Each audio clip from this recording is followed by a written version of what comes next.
Good afternoon.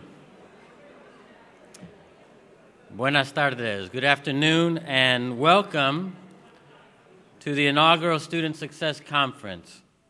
And thank you all for taking time out of your busy days to join us here to learn about and talk about our Student Success Initiative. About a year ago, over 100 representatives from across campus assembled for the first meeting of the Student Success Task Force. And the task force received its charge from President Genshaft, Provost Wilcox, and Vice President for Student Affairs, Jennifer Meningall. We were asked to develop an operational definition of student success, conduct a comprehensive institutional assessment, examine best practices, establish short and long-term goals about policy, practices, programs, personnel, and performance, present actionable recommendations by April 15th, 2010, and develop a strategy to engage the broader USF community in taking ownership of student success. At the time, unfortunately, I had already agreed to chair the task force, so I couldn't back out at that time. Many of the task force members are with us here this afternoon, and they didn't back out either. We were all overwhelmed with the task, especially the time frame, but we accepted the charge and delivered our report on April 15th as requested.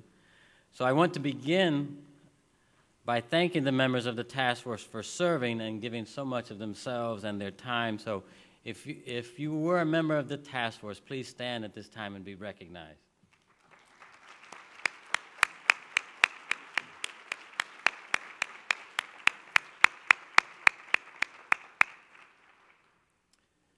Further, we are all indebted to our president, Dr. Judy Genshaft, for providing the inspirational leadership behind the Student Success Initiative.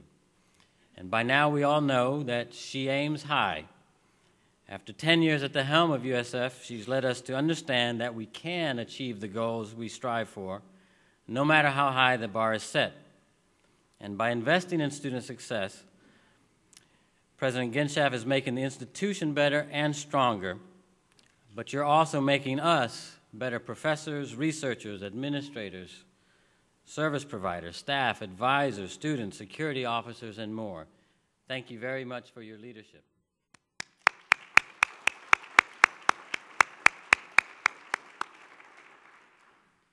We must also acknowledge the leadership and vision of Provost Ralph Wilcox and Vice President Jennifer Meningall, who brought the talent and resources of academic affairs and student affairs together to drive this initiative.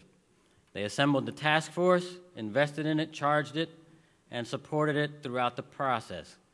And better yet, they didn't walk away when it was done. They received the task force report and immediately called me in to talk about its implementation. And of course, at the time, I was very scared. We had done something wrong. But we're here today, and I want to thank you all for your commitment, your vision, and your leadership.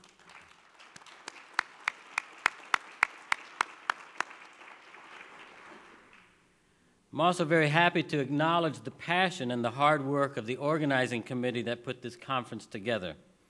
Dreama Howard, Diane Williams, Carrie Riegler, and LaToya Wider from the Student Success Council invested time and energy over several weeks to help make this conference a reality.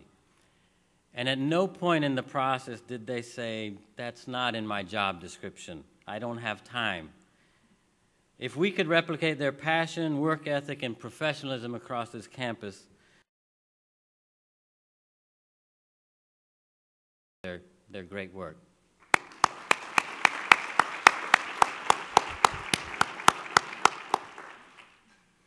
In fact, we're spreading the energy and enthusiasm across the campus already. I see it every day among my own staff members who, through their teamwork and dedication, have kept me and my office operating efficiently.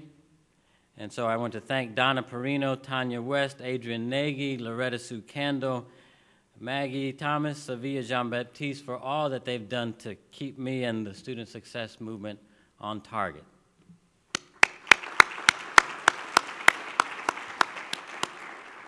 Forgive me, there's a whole lot of thank yous, and I'm not done yet, because I also have to acknowledge and thank the members of the newly created Student Success Council.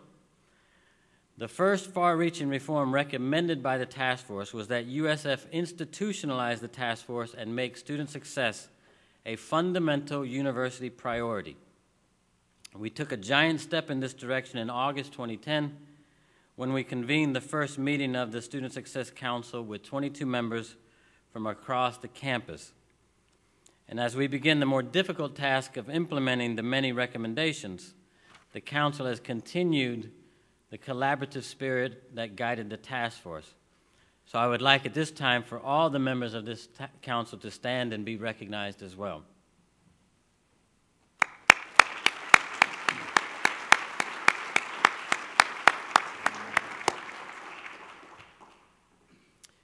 Our presence here today is evidence that the Student Success Council is acting on the second fundamental recommendation of the task force. And this recommendation bears repeating here today. Integrate student success into the institutional culture of USF. Throughout the task force and for many years before its formation, there was widespread discussion about the USF shuffle. Students frequently complained about being sent from office to office across the campus just to get something simple done. This practice gave far too many students the impression that the university, as an institution, just didn't care about their success. For that and so many other reasons, the task force concluded, and I quote, "The behavior, attitudes, and values of all administrators, faculty, and staff must also change to accommodate and promote the renewed emphasis on the success of our undergraduate and graduate students." And so this conference is conceived as a means of promoting the long-term objective of changing the institutional culture of USF. We don't expect this cultural change to occur overnight, but we do expect it to occur. We're not going to change the culture simply by drafting a new policy, developing a new program, or changing personnel policies, though all of these things are important. Changing attitudes and behaviors takes more time and dedication. It takes people. People will make the change. And for that reason, many of us in the Student Success Initiative speak in terms of the student success movement. We're trying to recruit people who share our values and our passion and commitment.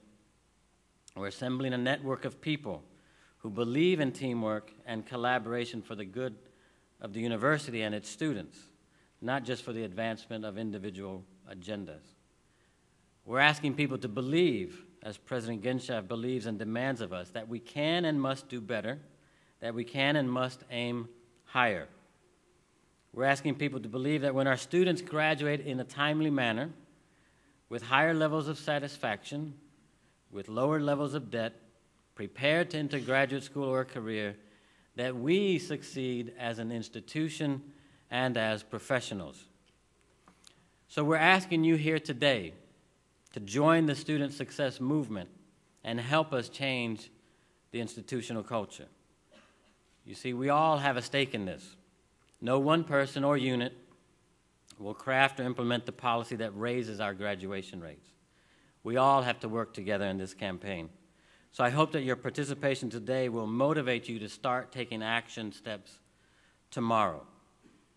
And so today, you're going to hear from our university leaders. You'll hear from Dr. Michael Mcpherson, a national expert on student success.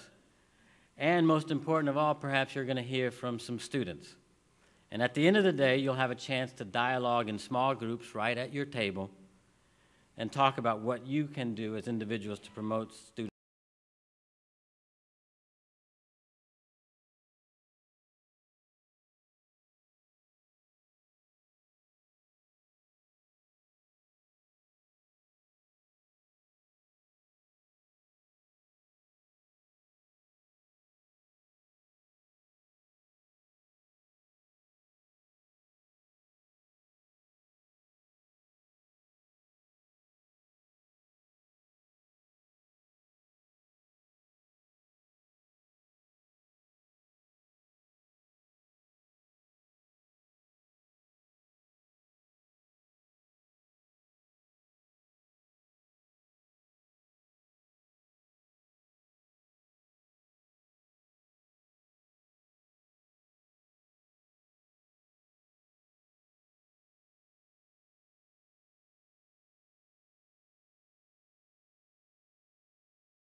And I know we all look forward to hearing from him.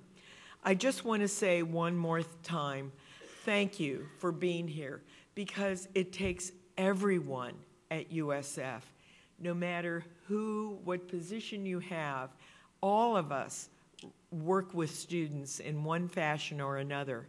And so if we all are singing the same song, we're all on the same message of, you're graduating in 4 years, aren't you? What can I do to help you?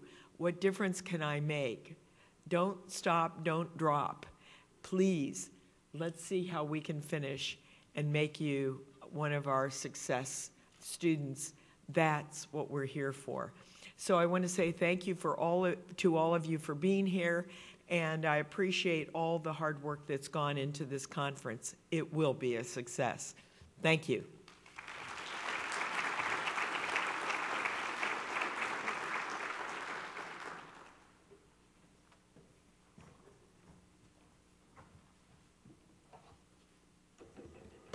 Well, last year when we started up the work of the Student Success Task Force, I remember being in the provost office and seeing on the table there a book, Crossing the Finish Line, that he was then reading, the president was then reading, and of course I understood at the moment that that was going to be required reading for me and perhaps the entire task force. And so when we thought about putting together a conference and bringing in a national expert on college completion rates across the country, I immediately thought of that book. And so I sought out Dr. Michael Mcpherson, one of the co-authors of this book. And I can tell you it's been a pleasure getting to know him and to learn from him, as I've been learning over the last year with that book on my nightstand and going through it almost every night. It's an authoritative study of college completion rates across the country. So I think he can provide us here today with a national perspective on what's going on, why it's important, and how we might do a little better. With that, I'd like to introduce to you Dr. Michael Mcpherson.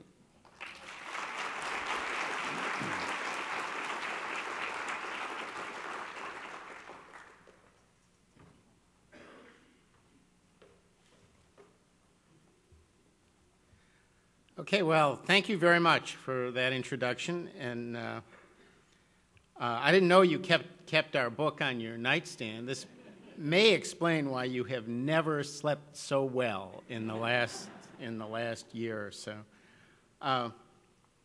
So I must confess that when I got the invitation to come down and talk about our book with you,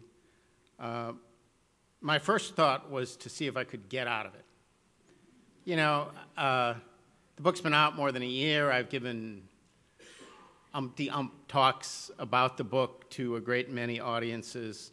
It's a long way from Chicago to Tampa.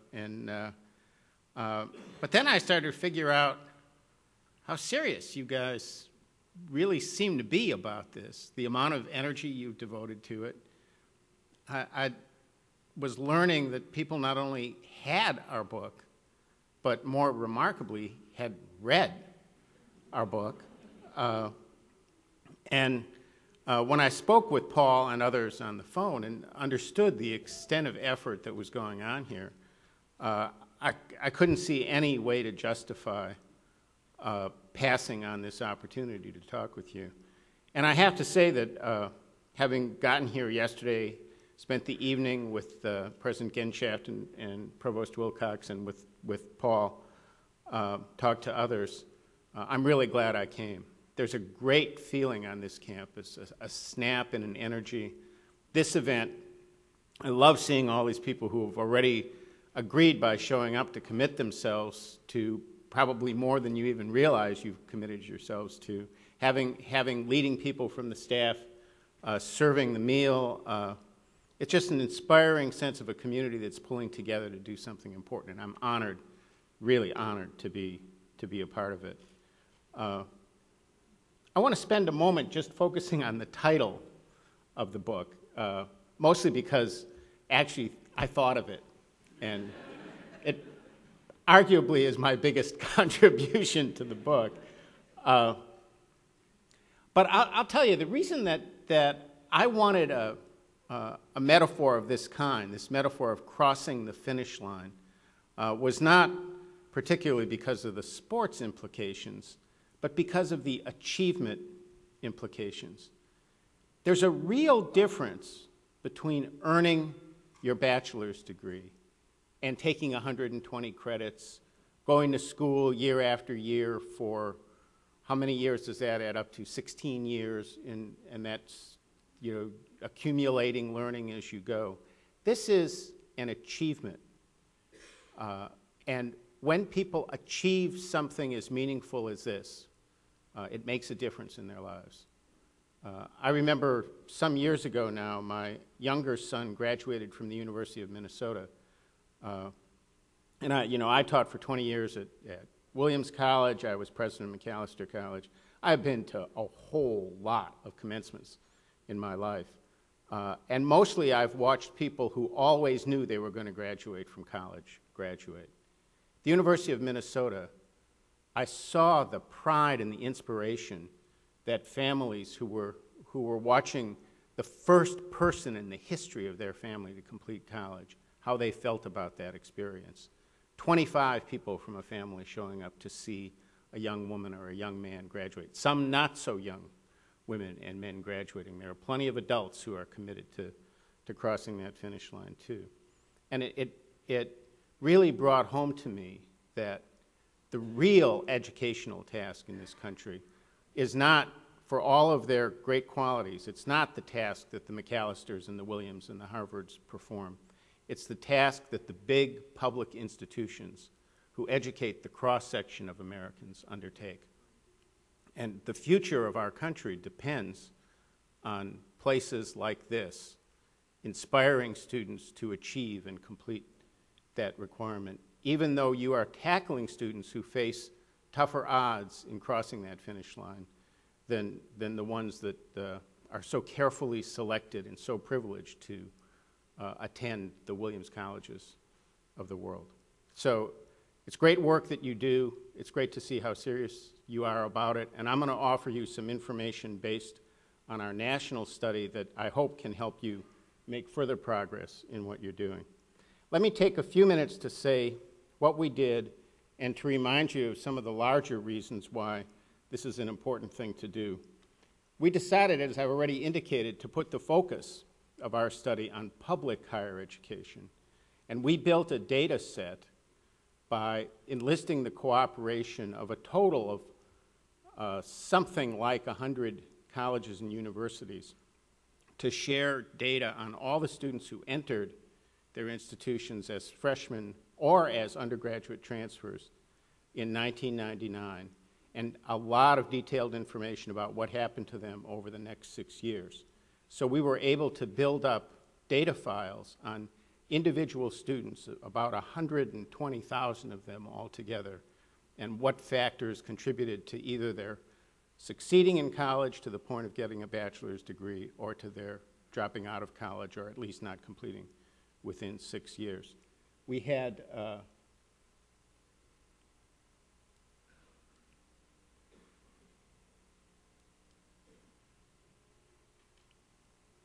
there we go. I'm a slow learner on these technological matters. We had 21 flagship universities. Flagship is an ambiguous term, as you all know, in public higher education, but you will recognize a lot of the names here. The University of Florida in Gainesville is one of the ones on the list. Then we also had all of the public universities, all of the four-year institutions in 4 different states, 3 along the Atlantic coast, Maryland, Virginia, and North Carolina, and the state of Ohio. This gave us the opportunity to put in context the issues of sorting of students among different parts of the public higher education sector. And it was enormously generous of these institutions to share with us so much data on individual students. We had a capacity to go into these data in depth in a way that no previous study has had the opportunity to do. I want to begin talking about why this matter of getting people through college matters so much to the future of our country. This graph captures the total years of schooling achieved by people based on the year in which they were born in the United States, going all the way back to the 1870s. And you see this really steady march of progress.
or University of South Florida or University of Miami or whatever the relevant match college would be.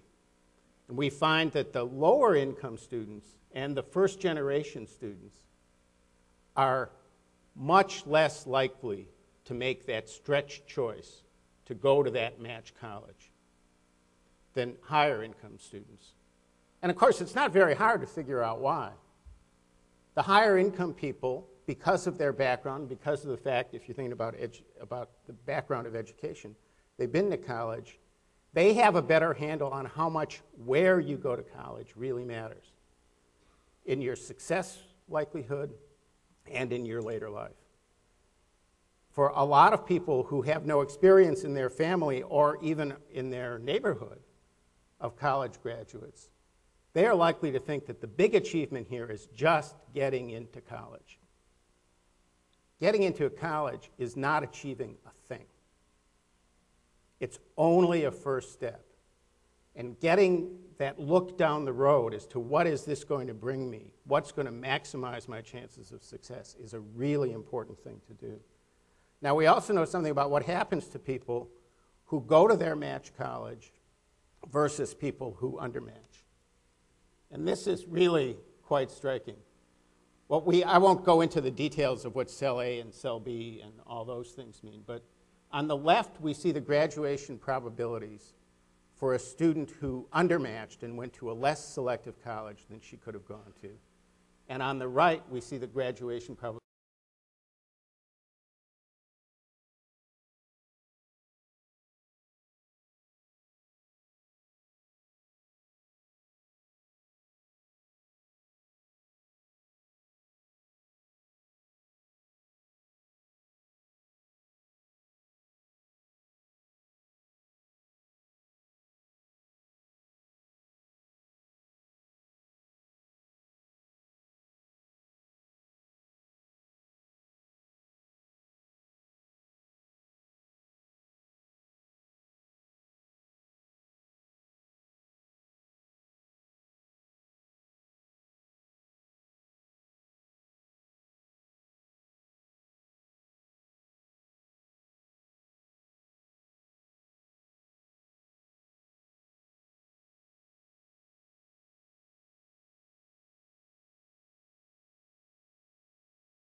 families need to take more responsibility in inspiring their kids to greater educational success. We know all those things. We also know that part of our job is to help these people succeed in college. And to just say, it's impossible, we can't do it, is to walk away from your share of that responsibility. And I don't think it's an either-or thing. I don't think it's that either the high schools are at fault or the colleges are at fault. It's not a who's at fault thing at all. It's do your job. Think about how to help people who are in your educational institution succeed. And I sense here a place that's really ready to do that and take its share of responsibility for contributing to this hugely important national goal. So I guess that counts as an editorial rather than a piece of research. So let me continue here. What I talked about just now was self-sorting, students' decisions about where to go. And none of that was a question of whether they were able to get in. We were looking at students who could get in. It's where they chose to apply. Sorting by schools is important too. I'm not going to explain what all the numbers on this chart mean, but the relative height of the bars is important. The height of these bars captures is how good are test scores like SAT and ACT in predicting college completion versus how good are high school GPAs in predicting college graduation rather. And what we see here is that the light-colored bars are the contributions made by test scores to college completion, and the dark-colored bars are the contributions made by having a higher high school GPA. And the big thing is that at highly selective, less selective, flagships, state colleges, it turns out that high school grades matter much more than test scores. That's a very important thing to think about when you think about admitting students who are likely to succeed. What test scores are designed to do, and they're really good at it, is predict first semester college grades. But as my co-author Matt Chingo said, we are not so interested in producing people who get high GPAs for 3 years and drop out.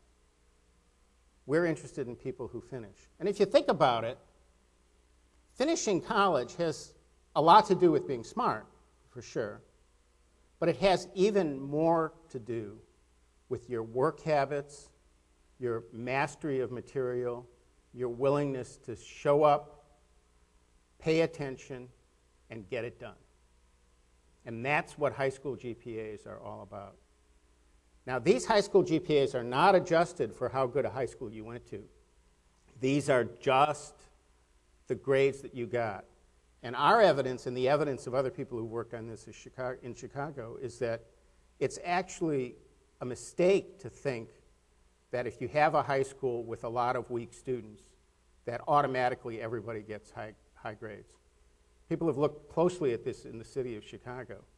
And the weakest high schools, the teachers are very willing to give Ds to students who have earned Ds. There is a lot of information in those high school GPAs, even if you don't adjust for the quality of the high school. And that's important to understand. We're not anti-testing. What we want to talk about is not, eliminating the test scores. I don't even know if you require test scores. What we want to talk about is the weight you give the GPA in the decision about whom to admit if your aim is to admit students who are going to stay with the program and graduate. I think that's an important message to take home. If you do adjust for the quality of the high school, as we did in another analysis, you find, as you would expect, an even bigger effect. And it turns out those negative things for the SAT, what those really mean is that the SAT isn't really contributing itself to the explanation of college graduation. It is just picking up the quality of the high school. If you get the quality of the high school directly, then it turns out the SAT score or ACT score in this analysis didn't matter at all. So we think that's a significant factor. I want to make a couple of comments on community colleges and transfers, and then say something about financial aid, and then offer some free advice. This is a chart which is actually more relevant to people in community colleges than it is to people at a state university. And one thing I have to tell you is people in community colleges really, really hate this chart. This is all based on North Carolina data, but other studies have been done in other states and find similar results. We have not studied the Florida community college system, so I can't say for sure that these results compare. What we have here is the bottom axis there is about basically your entering qualifications for college. The propensity to start at a two-year college is a measure of how high your test scores are, how high your grade point averages, and things like that. What's on the vertical axis is your probability of getting a bachelor's degree within 6 years if you start out at a community college versus if you start out at a four-year institution. Now, these are all students who have taken the SAT, which is evidence that they're really thinking about a bachelor's degree. And these are all students who say they are aiming at a bachelor's degree, and they're all students who start out going full-time. So this is not an apples and oranges comparison. And what you see is whether you're the kind of person who is most likely to start out at a four-year college with a low propensity to go to a community college, or the kind of person who is quite likely to start out at a community college, in any of those cases, you're more likely to finish if you begin at a four-year place than if you begin at a two-year place. The big problem here is that little two-year finish line, the AA degree. Not very many people at community colleges in North Carolina cross that finish line. And any community college person will tell you there's a real problem about completion of the AA degree or completion of any program at community colleges. They struggle with this mightily. But the advice here is if your nephew or niece is thinking of starting out in college, if they can afford it, and we'll get to that in a second, they're likely to be better off starting at a four-year college. Now, you have on your campus a lot of students who are transfers, and many of them are transfers from two-year colleges. So I want to balance this story with the other side of the equation, because by itself, this story might make you think that those people are a bad bet to graduate. That's not true at all. We also looked at, in our institutions, the four-year institutions where we had information, we looked at students who had transferred from two-year institutions and transferred from four-year institutions, and we compared their likelihood of completing to the likelihood of students who had started out at the four-year institution and their likelihood of completing. And we found that the transfers were 13 percentage points more likely to complete, even though, on average, they had worse entering credentials. If you adjusted for their entering credentials, comparing apples to apples again, which we do on the right-hand side, there's an even bigger difference. That is, transfer students are a very good bet to graduate compared to students who start out at the institution, for the institutions in our study. Now, what's going on here? The two-year institutions don't seem to do very well at getting people all the way through, but those people who get through the two-year institution and come to a four-year do very well. Well, what's going on here is that the people who make it to your doorstep are the success stories, the all-too-rare success stories if Florida is like North Carolina, coming out of those two-year colleges. They have already met a big test. They have succeeded at institutions where a lot of people don't succeed. And that means they know something about how to complete. And so they turn out to be a good bet for completing. Now, I don't know whether that matches your experience or not, but I think it's important to see that in many ways you should see the attractiveness of your institution to transfer students as a real opportunity for success, because these are people who have succeeded in another context at another place. And that, in our data, succeeding at something, like getting a good high school GPA, is the best predictor that you're going to go ahead and succeed at the next thing that you try. So that previous one was for what we called the less selective institutions. This is for the more selective institutions. And there it turns out that the differences in the qualifications are so much bigger that you really have to do the adjustment in order to see the same effect.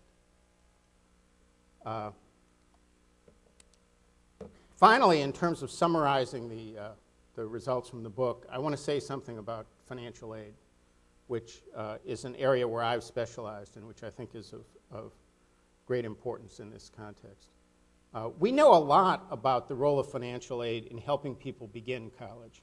There are masses of studies of so-called access issue and how much it helps to give people a lower price after you discount for their student aid in getting them to go to college in the first place. It turns out statistically to be a lot harder, and a lot less is known about what financial aid does for people's chances of getting through college to completion. But we thought up in the context of our study what I think turns out to be a pretty imaginative way of addressing that problem. What we realized is we have data on the flagship institutions in 20 states. And we could look at how cheap or expensive is it for a low-income kid or a high-income kid to get into a college, into the flagship in their home state and go on to completion. So some states are basically cheaper for low-income students than others. But by cheaper, I don't just mean the tuition price. I mean the tuition price and all of the grant aid, the Pell Grant, the state grant, the institutional grant, the private grant that the student gets. Look at that net price, as we call it. And we asked for low-income students, does being in a state where the flagship offers you a relatively high net price hurt your chances of graduating? Now, if you look at this axis, it's kind of surprising because everybody's paying a negative price. But if anybody who's here from financial aid will understand what that's about, a low-income student will actually get aid that goes beyond covering the sticker price, the tuition price, and also helps with living costs. And that we reflect here as a negative net tuition price. So the bigger negative prices are the cheaper places, the cheaper states. And the prices that are closer to zero are the more expensive states for low-income students. And we measured all this. We adjusted for differences in other characteristics of the students. What we found is that for similar students, going to a cheaper state makes a measurable difference in their probability of graduating. Student aid really matters for low-income students. What about high-income students? Absolutely no effect. These are students from the top quartile of the income distribution. These are students from the bottom quartile of the income distribution. Now, there's a big lesson here, right? If you push that overall public tuition level down to a low level, you make it cheaper for the low-income students and you make it cheaper for the high-income students. But if you focus the dollars you have available on aid that is targeted to students with need, you're going to reduce the price for the low-income students where it really matters to their completion without spending money reducing the price for high-income students where it certainly makes them and their parents happy, but it doesn't improve their chances of completing college. Now, why would this be true? Well, don't think it's too hard to see, really. I mean, it is what we expected to see, although I was surprised we actually thought of this kind of cool device for showing it statistically. If you're a low-income student and you're just able to cover your costs, and you're working while you're in school, as the great majority of students do now, and probably sending a little money home at the same time, and anything goes wrong, your car breaks down, your baby sister is in the hospital, your wife, there are a lot of married students, loses her job, that is going to derail you. You get derailed a couple times, you're a low-income student, you're gone. But if you come from an affluent family, you're still going to hit those bumps. Somebody's going to get sick, somebody's going to lose a job, but you're going to have resources. And those resources are going to help you get through that rough patch. Now, I can't prove, on the basis of the data we have, that that's what's happening in these individual students' lives, but it sure makes a ton of sense to me. And I think a lesson to draw from this is that besides having generally strong aid programs for people who really need help, having some kind of discretionary fund that can be used in emergencies, that may be at the disposal directly of the president or ideally of Donna Perino, I think, who has excellent judgment about these matters. We should just give you a couple $100,000 to use as well as you can. Those bits of money at the time when they're really needed, I think, can really make a lot of difference. And I think, although it's very important to have good, reliable rules, it's also important to have the opportunity to use judgment when it's needed. So if I step back from all of these data and the masses of evidence that we were able to accumulate, we learned a lot of concrete, very specific things, and I've tried to convey a few of the findings to you today. But I think in some ways a bigger lesson that we learned, and I think it comes through in various aspects of this study, is that cultures of success and consistent attention to these challenges is a big part of the picture. It's not all just math and head counts and so on. My predecessor, once removed at the Spencer Foundation, Pat Graham, a wonderful historian of education, went to the University of Wisconsin-Madison a good many years ago. I suspect something like the early 1950s, maybe earlier. And she said at that time the university did this thing, which I suspect still happens at a lot of places, where they assembled all the students in a big hall on the first day, and the dean or the president came out and did the old thing about look to your left, look to your right. And she said, the president said, look to your left, look to your right. 2 of you will not be here next year. 2 of the 3. That is, your chances of success are 1 in 3 at this institution. Now, she said that she was quite sure what the president intended was to say, this is a demanding place, this is a rigorous place, you better be on your game or you're going to lose. But she said that she thinks what students heard was, welcome to Wisconsin, you're probably not staying long. You know, I think, look, you go to Harvard, a lot of people go to Harvard, hate it. There actually are reasonably good reasons for hating Harvard if you're there. Nobody drops out. You come to Harvard, you're expected to succeed.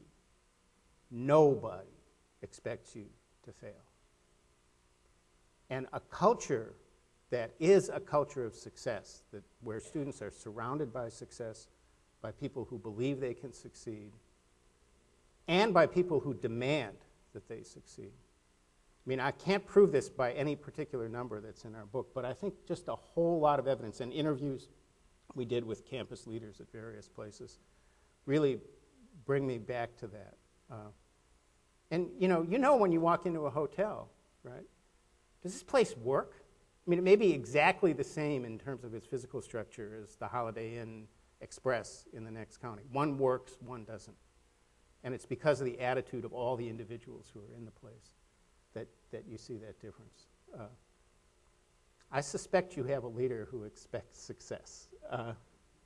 So some free advice as you embark on this really admirable and big challenge. I summarized my free advice in 3 points, rather cryptically, I'm afraid. Adjust for risk. Now, what I'm thinking about there is actually a particular example of a general problem. As you try to think about how successful you are, and as you try to gauge whether you're becoming more successful, it's really important to do apples to apples comparisons thinking about this. This is true internally at USF. It's also true across whatever comparison groups you're in or your Board of Governors or your legislature are in. If you admit more highly qualified students, you are going to have a higher graduation rate. That doesn't mean you're doing better at graduating students. That means you're giving yourself an easier challenge to meet. Now, if you look across the state of Florida and you just compare graduation rates, you're going to see institutions among the 11 public universities who have higher graduation rates than yours and those that are lower. I have no idea which ones of those places are more successful than others, because the job is how well do you do at graduating similar students, right? And I have committed to your provost and your president that if they can get me a chance to meet with the Board of Governors or relevant legislators, I will be happy to carry the same message to them. You have to compare apples to apples. But this is also true in your internal comparisons. You know, there was an article recently about the Ohio State University raising its graduation rate from 50% to 67% over some period of years, a decade, 15 years. And the article said the way they did it was by raising their admission standards. Well, maybe very good reasons to raise their admission standards, but that doesn't mean they're any better at graduating students. You know, the question is, and question for you as you try to decide if you're succeeding, is not can you find better people at admission time? And you have every reason to want to find better people at admission time. The question for you, though, is for a student with given characteristics, is that student more likely to graduate now than she was when you started this program? Anything else, some kind of achievement, but it's not an achievement in getting better at getting people through the institution. Here's the relevant comparison, and the reason I have the word risk up there. About 15, 20 years ago, the United States started measuring hospital performance. People wanted to find out, if I have a heart attack, what's the best place to go for my treatment? If I require open heart surgery, who has the best record in open heart surgery? And what they started out doing was they published data on how likely you were to die if you had open heart surgery at the Cleveland Clinic or at Northwestern University Hospital in Chicago, at the University of Chicago hospitals. And of course, people assumed they should stay away from the places that had the highest death rates. Perfectly reasonable. But of course, the universities and the hospitals that weren't associated with universities wanted clients. So what did they do? They started cherry-picking the people who were least likely to die. If you really, really needed open heart surgery, they didn't want to have anything to do with you. You're in the late stages of congestive heart failure? Let me give you the number of the hospital down the street. you have to adjust for the risk of death if you're going to figure out how good the hospital is. And the term of art in medical literature is risk adjustment. What I want to know is, look, given my degree of sickness, how likely am I to die there or there? I want the comparison to people who are in my situation. When you're measuring your progress in graduation rates, that's what you have to ask. Among students who have the same prior probability of graduating, how are you doing with them compared to other places or compared to how you used to do? This is hugely important if we're going to have a sensible result from all of these efforts that people are undertaking. Otherwise, what we're going to find is every institution is just going to fight over the same group of students who are easy to treat, and the people who aren't easy to treat, who are those ones that we were looking at before who have the really low graduation rates, are going to be left in the dust. And we're not going to achieve our national goals.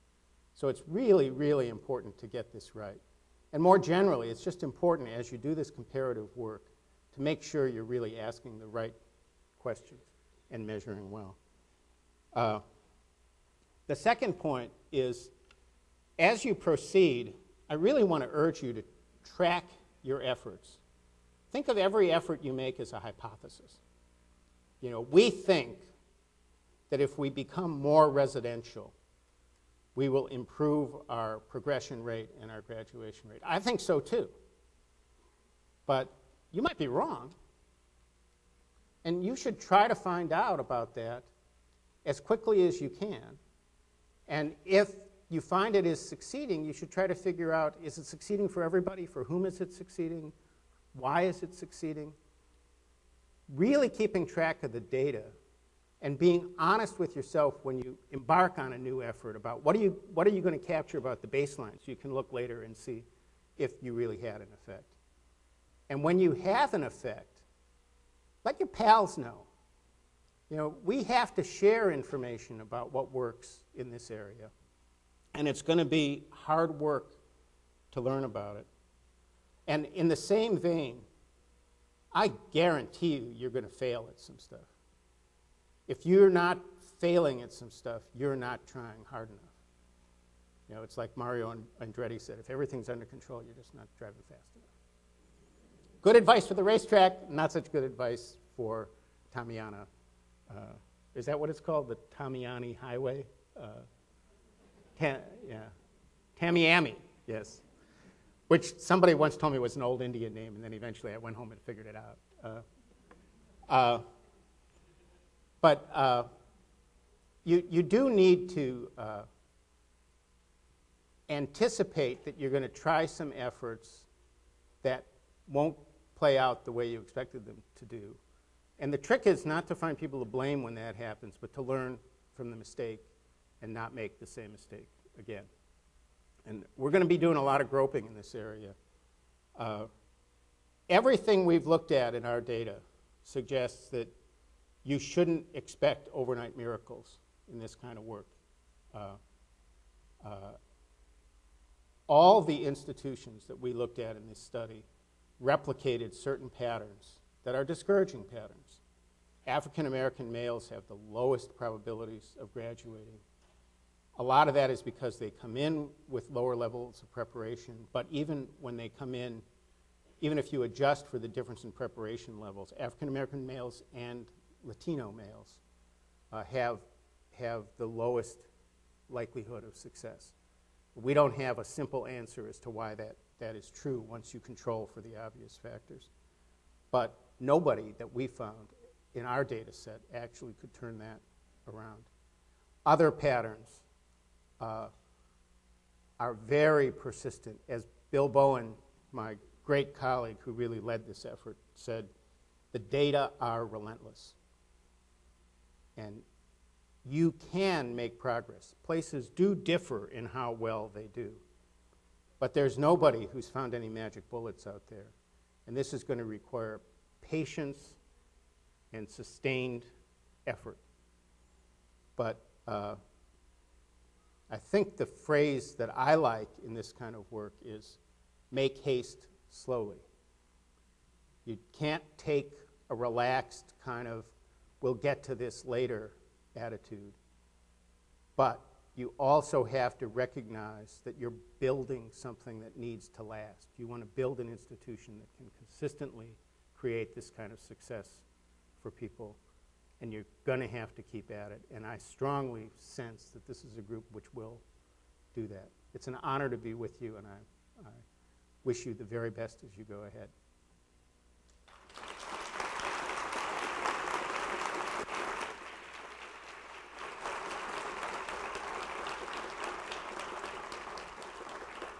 So Paul just indicated to me that he would be happy to answer any questions that you have.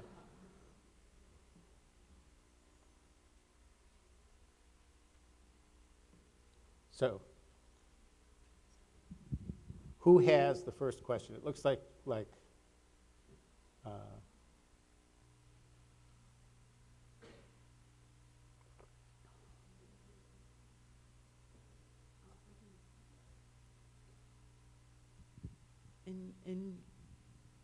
yeah, I think it's working. In your research, have you come across ways to help faculty to do their part for student success? Yeah, I think your question was audible to everybody. The question was, have we found in our research ways to help faculty contribute to student success? I have to tell you that the research that's behind this book, because of the very quantitative nature of the data that we had, doesn't reach a point where we could study what made individual faculty effective in this way and what made them less effective. Bringing my own total of about 27 years as a teacher and administrator, I think the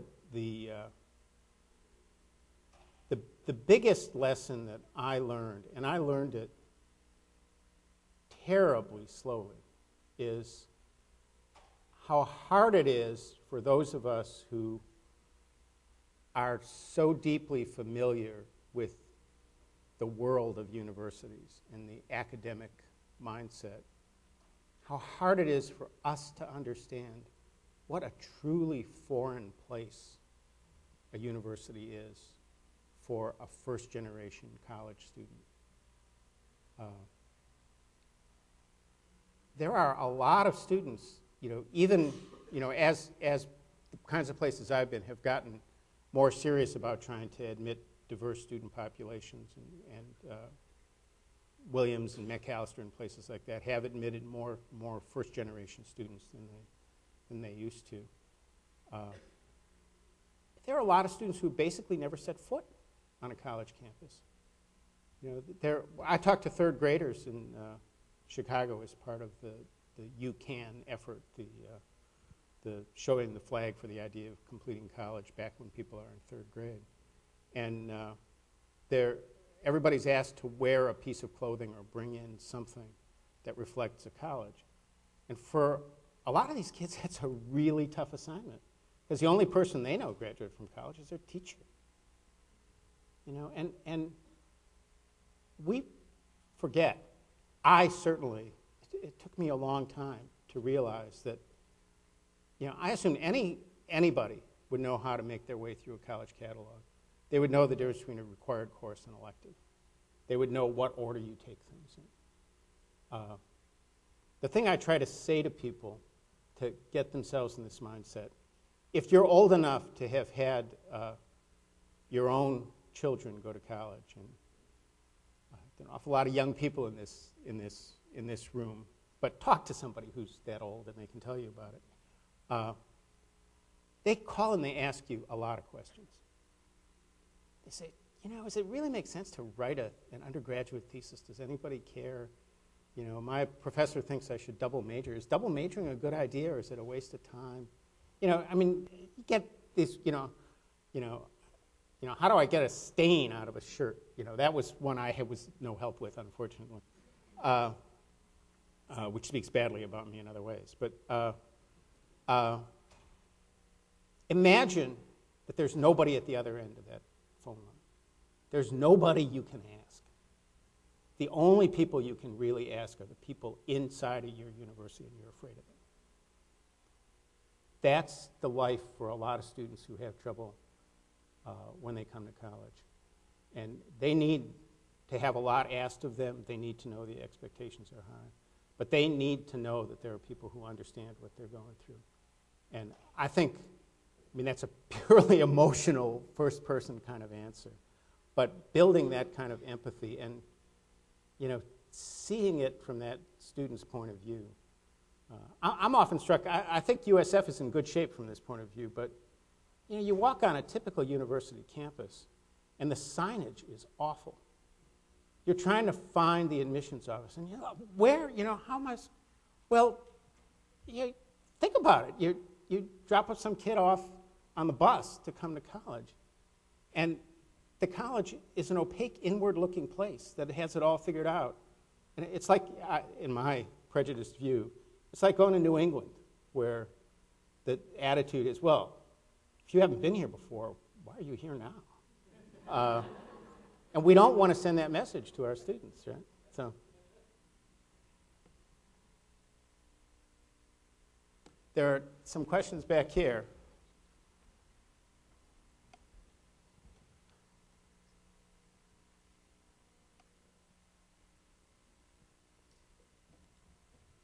Thank you.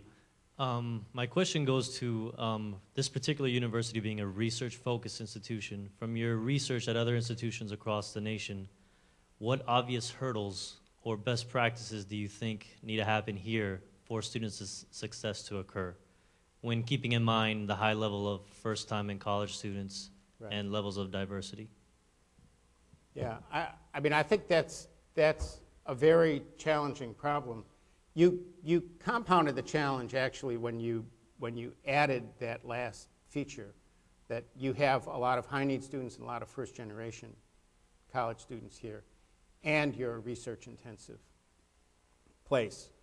And the fact is that the institutions that, if you just look at the raw data on graduation rates, the most successful public research universities are the places with the highest graduation rates.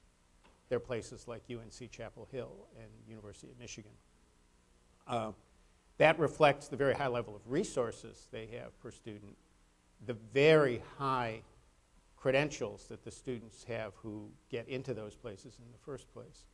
But it's also true that if you control for how good the students are, their graduation rates are even higher than you would expect from that. So there is no built-in obstacle that stops a research university from being effective with undergraduates. I suspect that the biggest challenge, and it's a big challenge for President Genshaft, is to get people to successfully balance this ambitious set of goals.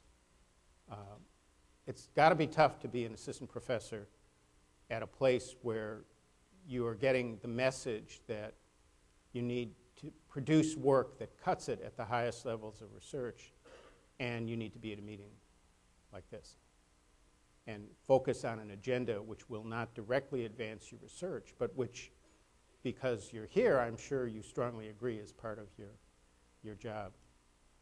And I think these multiple goals,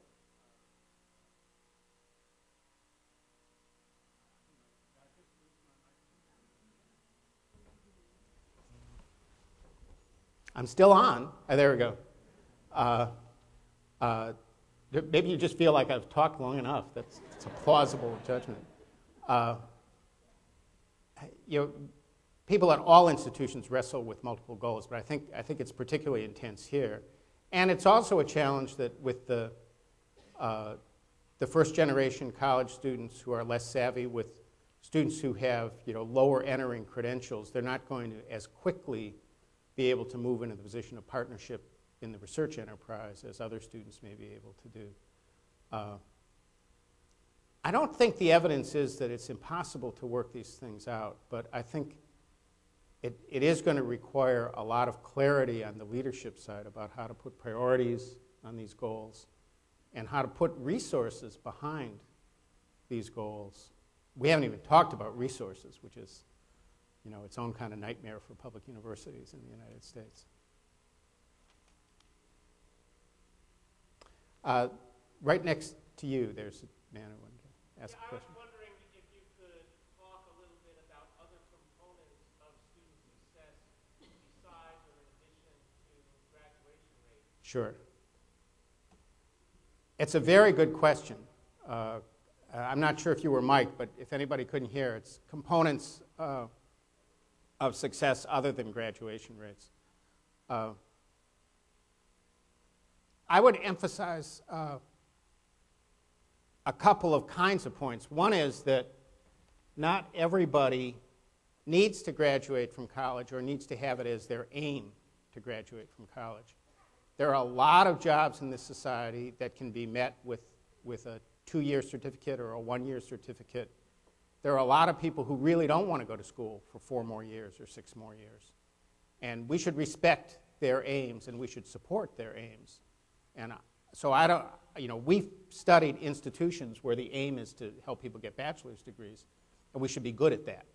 But that doesn't mean that's the only goal that there should be. That's one thing. There's another dimension of it is within an institution that is aiming at producing bachelor's degrees. What do we mean by quality in the production of those degrees? And I think that is a terribly important question. And I think it connects with the apples to apples discussion I was pointing to at the end. There is, to my mind, too much talk of a kind that makes me think people are really looking for shortcuts to producing what's going to get called success. I don't know anything about Florida community colleges, but the idea that by waving a wand, every 2-year college becomes a 4-year college without necessarily any, as far as I know, any real story about how that place is going to change to accommodate a quite different goal. It's something I'd want to learn more about. Again, I don't want to be condemning these places, and I get the idea that asking students to go 2 years one place and 2 years to another place has its own drawbacks. So the idea is not necessarily a bad idea, but the question of what is going to be the quality that's behind those degrees is a legitimate one. People talk about 3-year degrees.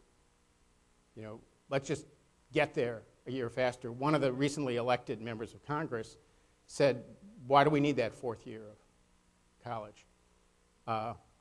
Well, I don't know. I mean, when I was teaching economics majors, I didn't think they were done before we got to macro. I mean, there is some logic to the way we do things now.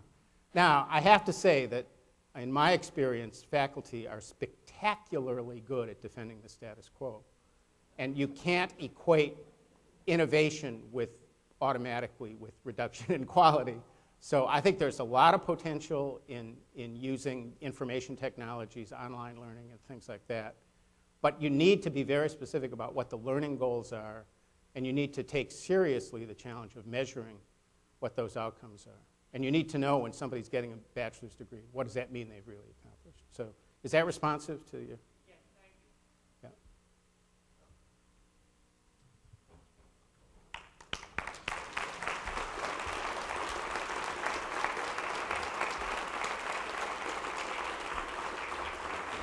Thank you, Paul. Wow. I saw a lot of you taking notes, and that means that we have a lot of work to do, but I want to thank Dr. Mcpherson for informing us today and inspiring us to do more and better things. So thank you again.